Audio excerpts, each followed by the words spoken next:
दोस्तों नमस्कार। आज के इस वीडियो के अंदर हम लोग एक बहुत ही फेमस सुपरस्टार के बारे में बात करने वाले हैं। एक ऐसा सुपरस्टार जो कि बाद में एक नेता बन गया, एक पॉलिटिशियन बन गया। साउथ का सुपरस्टार है, नाम पवन कल्याण है। आप सब अच्छी तरीके से जानते होंगे। ये वही पवन कल्याण है जो कि साउथ के फिल्मों में खूब इन्होंने काम किया, काफ़ी नाम कमाया, शोहरत कमाया, पैसा कमाया और बाद में ये चल करके राजनीति के अंदर आ गए। और इस वक्त में हिंदुस्तान के राजनीति में पवन कल्याण काफ़ी चर्चा में है, काफ़ी सुर्खियों में है। और उसके पीछे जो मुख्य वजह है वो पूरा तिरुपति का मामला है। जो तिरुपति लड्डू कंट्रोवर्सी है, उसी को लेकर के ये चर्चा में है, क्योंकि उसको लेकर के इन्होंने कई सारी बातें कही है। जैसा कि आप सबको पता है कि जो रिपोर्ट्स निकल कर के आई जांच के पश्चात, तो ये पाया गया कि जो तिरुपति लड्डू है, जिसको कि प्रसादम कहते हैं, उसके अंदर फिश ऑयल पाया गया। इसके अलावा बीफ की चर्बी का भी उसमें इस्तेमाल किया गया है। और इन सब चीज़ों को लेकर के पवन कल्याण ने दो तीन बातें कही है, जिसको कि जानना समझना बेहद ज़रूरी है और उस पर भी हम आएंगे। लेकिन उससे पहले जो है, मैं पवन कल्याण के बारे में एक दो चीज़ें और यहाँ पर बताना ज़रूरी समझ रहा हूँ। सबसे पहली बात कि पवन कल्याण जब राजनीति में आए तो इन्होंने खुद की अपनी एक पार्टी बनाई, जन सेना पार्टी उसका नाम रखा। और इस पार्टी ने बहुत ही अच्छा परफॉर्मेंस किया। मतलब कि आंध्र प्रदेश के अंदर जो विधानसभा का चुनाव हुआ लेटेस्ट, उसमें भी अच्छा इन्होंने प्रदर्शन किया। इसके अलावा जो लोकसभा का चुनाव हुआ 2024 का, उसमें भी इनकी पार्टी ने बहुत बढ़िया परफॉर्मेंस किया और लगभग 100% का इनका स्ट्राइक रेट रहा है। और वर्तमान में ये आंध्र प्रदेश का डिप्टी सीएम हैं, उप मुख्यमंत्री हैं पवन कल्याण। वही आंध्र प्रदेश जहां के मुख्यमंत्री चंद्रबाबू नायडू हैं, जिनकी की पार्टी टीडीपी है, तेलुगु देशम पार्टी। और ये वही पार्टी है और वही ये चंद्रबाबू नायडू हैं जो कि केंद्र में नरेंद्र मोदी के साथ खड़े हैं। यानी कि केंद्र में नरेंद्र मोदी की जो सरकार चल रही है वो टीडीपी और चंद्रबाबू नायडू की बदौलत ही चल रही है। और उन्हीं चंद्रबाबू नायडू के साथ, उन्हीं के पार्टी टीडीपी के साथ पवन कल्याण भी इस वक्त में जुड़े हुए हैं और आंध्र प्रदेश के डिप्टी चीफ मिनिस्टर हैं।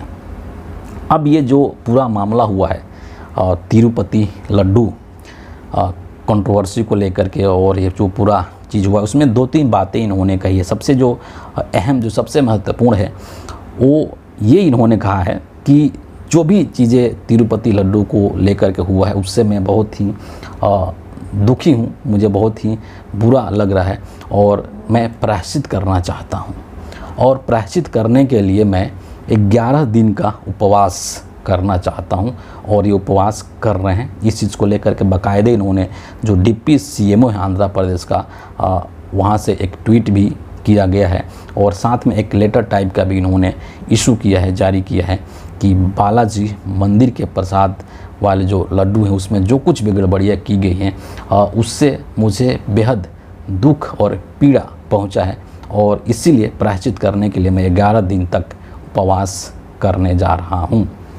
पहली चीज़। दूसरी बात जो इन्होंने कही है वो सनातन धर्म रक्षण बोर्ड के गठन को लेकर कहा है। इनका कहना है कि अब पूरे भारत में मंदिरों से संबंधित सभी मुद्दों को देखने के लिए राष्ट्रीय स्तर पर सनातन धर्म रक्षण बोर्ड का गठन करने का समय आ गया है। अगली बात जो ये कहते हैं कि अगर किसी दूसरे धर्म में ऐसा होता तो बहुत बड़ा आंदोलन हो जाता। मेरे लिए सनातन धर्म सबसे महत्वपूर्ण है और इस मामले में हर हिंदू को जिम्मेदारी लेनी चाहिए। ये जो इन्होंने बातें कही है, दो तीन बातें, उपवास से लेकर के और सनातन धर्म रक्षण बोर्ड वगैरह, इन सब चीज़ों को लेकर के साउथ के ही एक बहुत ही फेमस एक्टर हैं प्रकाश राज, उन्होंने अपनी प्रतिक्रिया दी है। और अपनी प्रतिक्रिया में प्रकाश राज ने कहा है कि प्रिय पवन कल्याण, यह घटना उस राज्य में हुई है जहां आप डिप्टी सीएम हैं। कृपया जांच करें और दोषियों को पकड़कर कड़ी कार्रवाई करें। ये प्रकाश राज ने एक तरीके से पवन कल्याण को जवाब दिया है कि आप ये सब जो चीज़ें कर रहे हैं उसके बदले में जांच कीजिए। और इसमें कुछ भी गलत नहीं कहा है प्रकाश राज ने, क्योंकि आंध्र प्रदेश के अंदर आप खुद डिप्टी सीएम हैं और केंद्र में मोदी जी की सरकार है और मोदी जी की सरकार को आपके जो मुख्यमंत्री हैं वो सहयोग दे रहे हैं, तो आपके लिए जो जांच की जो पूरी प्रक्रिया है वो बेहद आसान हो जाती है। लेकिन आप जांच नहीं करवा करके बल्कि इस तरीके के ढोंग और पाखंड करने की बात कर रहे हैं कि सनातन धर्म और 11 दिन का उपवास। दरअसल ये जो पूरा आप देख रहे हैं ये वही स्टैंड है, वही लाइन पवन कल्याण ने पकड़ा है, जो कि एक तरीके से बीजेपी का राजनीति करने का जो स्टाइल है, नरेंद्र मोदी की जो राजनीति करने का स्टाइल है, धर्म का धार्मिक ध्रुवीकरण वाली जो राजनीति है, हिंदू मुस्लिम वाली जो राजनीति है, उसी लाइन पर पवन कल्याण भी आजकल चलते हुए दिखाई दे रहे हैं। इसमें कोई आपको इसमें कोई दो राय नहीं है, कोई दो मत नहीं है। और इसको लेकर के है ना, ये जो पूरा कुछ इन्होंने बोला है, कहा है, और इसी को लेकर के इनका एक जो पुराना वीडियो है वो अब वायरल हो रहा है, उसको लोग काफ़ी शेयर कर रहे हैं, जिसमें कि जो ये पवन कल्याण साहब हैं इन्होंने विवेकानंद का, स्वामी विवेकानंद का रेफरेंस देते हुए बीफ खाने को एक तरीके से सही ठहरा रहे हैं। और इनका ये कहना है कि अगर आपको भूख लग रही है तो, और आप अगर खा सकते हैं तो आप कुछ भी खा सकते हैं, ये मैटर नहीं करता है कि आप क्या खा रहे हैं, ठीक है। और वेजिटेरियन को लेके ये बोला कि अगर वेजिटेरियंस लोग बहुत ही अच्छे होते तो गुजरात के अंदर गोधरा कांड क्यों हो गया, इस पर उन्होंने सवाल खड़ा किया था। आज वही पवन कल्याण हिंदू मुस्लिम की राजनीति करते हुए दिखाई दे रहे हैं, जो कि सही नहीं है। सही इसलिए नहीं है क्योंकि अगर जो भी घटनाक्रम हुआ है तो उसका एक कानूनी प्रक्रिया है, उसका जांच करवाइए। लेकिन आप देख रहे हैं कि जांच नहीं हो रहा है। जो मंदिर का मैनेजमेंट है, जो मंदिर का प्रशासन है, जो अधिकारी हैं, जो सब कुछ देखते हैं, उनके ऊपर क्या कार्रवाई हो रही है, उनकी जवाबदेही कैसे निर्धारित की जा रही है, इसको लेकर के कुछ नहीं हो रहा है। और एक और महत्वपूर्ण बात मैं यहाँ पर कहना चाहूँगा कि नरेंद्र मोदी या बीजेपी के तमाम जो नेता हैं, जो कि स्वनियुक्त ठेकेदार बने हुए हैं हिंदू धर्म के, नरेंद्र मोदी जिसको जो कि खुद को हिंदू हृदय सम्राट समझते हैं, मानते हैं, आज तक से इस पूरे मामले को लेकर के नरेंद्र मोदी का एक ट्वीट तक नहीं आया, अमित शाह का एक ट्वीट तक नहीं आया।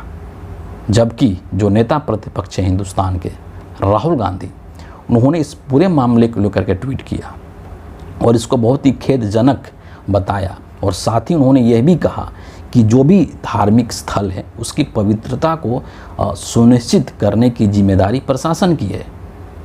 तो नेता प्रतिपक्ष ने, राहुल गांधी ने तो इस चीज़ को लेकर के अपना बयान साफ दे दिया, अपना स्टैंड, अपना रुख क्लियर कर दिया। लेकिन हर दिन हिंदू मुस्लिम की राजनीति करने वाली जो भारतीय जनता पार्टी है, उसके जो शीर्ष नेतृत्व हैं, उन्होंने इस पूरे मामले को लेकर के एक बयान तक जारी नहीं किया। आप इसी से समझ सकते हैं, आप इसी से अंदाज़ा लगा सकते हैं कि नरेंद्र मोदी, अमित शाह या बीजेपी जो है वो सिर्फ वोट के लिए हिंदुस्तान के अंदर हिंदुओं को बेवकूफ़ बनाने का काम करती है। हिंदू धर्म क्या होता है, धार्मिक भावनाएं क्या होती है, उसका किस तरह से सम्मान करना है, कुछ नहीं, सिर्फ और सिर्फ राजनीतिक वोट पाने के लिए, राजनीतिक लाभ के लिए ये लोग हिंदुओं को बेवकूफ़ बनाने का काम करते हैं, जो कि सही नहीं है।